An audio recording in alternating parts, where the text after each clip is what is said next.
Hi friends, welcome to Kitchen Queen.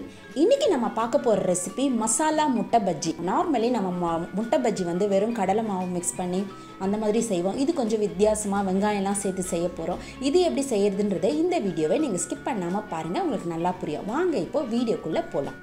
Masala முட்டை பஜ்ஜி செய்யறதுக்கு 2 spoon அளவு கடலை மாவு, 3 ஸ்பூன் அளவு அரிசி மாவு எடுத்திருக்கேன். 1 ஸ்பூன் அளவு வெறுமிளகாய் தூள், ஒரு பெரிய பச்சை மிளகாய் பொடி பொடியாக நறுக்கி வச்சிருக்கேன். 1/4 ஸ்பூன் அளவு மஞ்சத்தூள், 1/2 ஸ்பூன் அளவு கரம் மசாலா, 1/4 ஸ்பூன் அளவு மிளகுத்தூள், இஞ்சி பூண்டு விழுது 1/2 ஸ்பூன், தேவையான அளவு உப்பு. 3 வெங்காயம் நல்லா நீள நீளமாக மெலிசாக கட் பண்ணி வச்சுருக்கேன். 5 முட்டை வேக வச்சு இந்த மாதிரி கட் பண்ணி வச்சுருக்கேன். வெங்காயத்தை நம்ம ஒரு பவுலில் ட்ரான்ஸ்ஃபர் பண்ணிவிட்டு வெங்காயத்தை நல்லா உதுத்து விட்டுடலாம். அப்போ தான் தனித்தனியாக இருக்கும், சேர்ந்த மாதிரி இருந்தால் நல்லா இருக்காது. அதனால் நல்லா தனித்தனியாக உதுத்து விட்டுருங்க. ஒவ்வொரு இதழாக தனித்தனியாக வர மாதிரி நல்லா உதுத்து விட்டுருங்க. இப்போ வந்து நம்ம கட் பண்ணி வச்சுருந்தா பச்சை மிளகாவை அதில் சேர்த்துக்கலாம். எடுத்து வச்சுருந்த இஞ்சி பூண்டு விழுது சேர்த்துக்கலாம். மஞ்சத்தூள் சேர்த்துக்கலாம். உப்பு சேர்த்துக்கலாம். உப்பு வந்து பார்த்து போட்டுக்கோங்க, தேவையான அளவு போடுங்க. கரம் மசாலா எடுத்து வச்சுருந்தோம், அதையும் சேர்த்துக்கலாம். மிளகாய்த்தூள் எடுத்து வச்சுருந்தோம், அதுவும் சேர்த்துக்கலாம். இப்போ வந்து கடலை மாவு நம்ம எடுத்து வச்சுருந்தோம் இல்லைங்களா, அந்த கடலை மாவை இப்போ நம்ம சேர்த்துக்கலாம். அரிசி மாவும் சேர்த்துக்கலாம். கடலை மாவை விட அரிசி மாவு கொஞ்சம் அதிகமாக சேர்த்துக்கோங்க.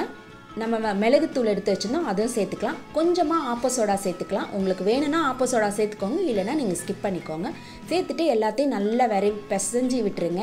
இது வந்து வெங்காயத்தில் கொஞ்சம் தண்ணி விடும், அதனால் பார்த்து நல்லா விரைவி விட்டு தண்ணி வந்து கொஞ்சமாக தெளித்து சேர்த்திங்கன்னா போதும். ஏன்னா நம்ம வந்து அந்த முட்டையை உள்ளே வச்சு பிடிக்கிற அளவுக்கு அந்த மாதிரி கன்சிஸ்டன்சியில் நம்ம லைட்டாக தண்ணி தெளித்து சேர்த்தா போதும். ரொம்ப தண்ணி ஊற்றிடாதீங்க, ஏன்னா அந்த வெங்காயத்துலேருந்தே தண்ணி நல்லா ரிலீஸ் ஆகி வரும்.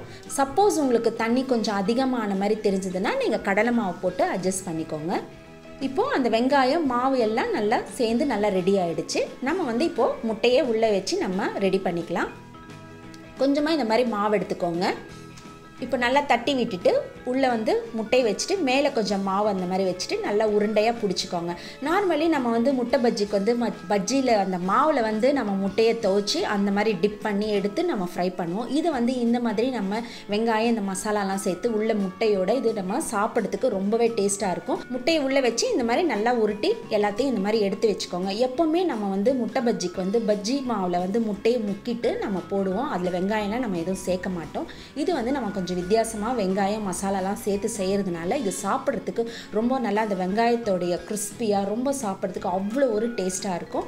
எண்ணெய் காய வச்சுக்கலாம். எண்ணெய் நல்லா காஞ்சதும் லோ டு மீடியம் ஃப்ளேமில் வச்சு பொரிச்சு எடுத்துக்கோங்க. இல்லைனா வந்து உள்ளே வேகாமல் மேலே மட்டும் வெந்துட்டு இருக்கும், உள்ளே வந்து மாவாக இருக்கும், அப்போ சாப்பிட்றதுக்கு நல்லா இருக்காது. இப்போ நீங்கள் லோ டு மீடியம் ஃப்ளேமில் வச்சு நீங்கள் பொரிச்சு எடுத்திங்கன்னா எல்லா பக்கமும் வெந்து நல்லா கிறிஸ்பியாக கிடைக்கும். பாருங்கள் எவ்வளோ நல்லா கிறிஸ்பியாக எவ்வளோ அழகாக வெந்து வந்திருக்கு பாருங்கள். இது வந்து சாப்பிட்றதுக்கு அவ்வளோ ஒரு டேஸ்ட்டாக இருக்கும். கண்டிப்பாக நீங்களும் இதை உங்கள் வீட்டில் செஞ்சு பாருங்கள், எல்லாருக்கும் ரொம்ப பிடிக்கும். உங்களுடைய ஃபீட்பேக்கை என்னுடைய கமெண்ட் பாக்ஸில் போடுங்க. இந்த வீடியோ உங்களுக்கு ரொம்ப பிடிச்சிருந்துன்னா உங்கள் ஃப்ரெண்ட்ஸ் அண்ட் ரிலேட்டிவ்ஸ்க்கு ஷேர் பண்ணுங்கள், லைக் பண்ணுங்கள், கமெண்ட் பண்ணுங்கள். மீண்டும் உங்களை அடுத்த ரெசிபியில் சந்திக்கிறேன். Until then, bye.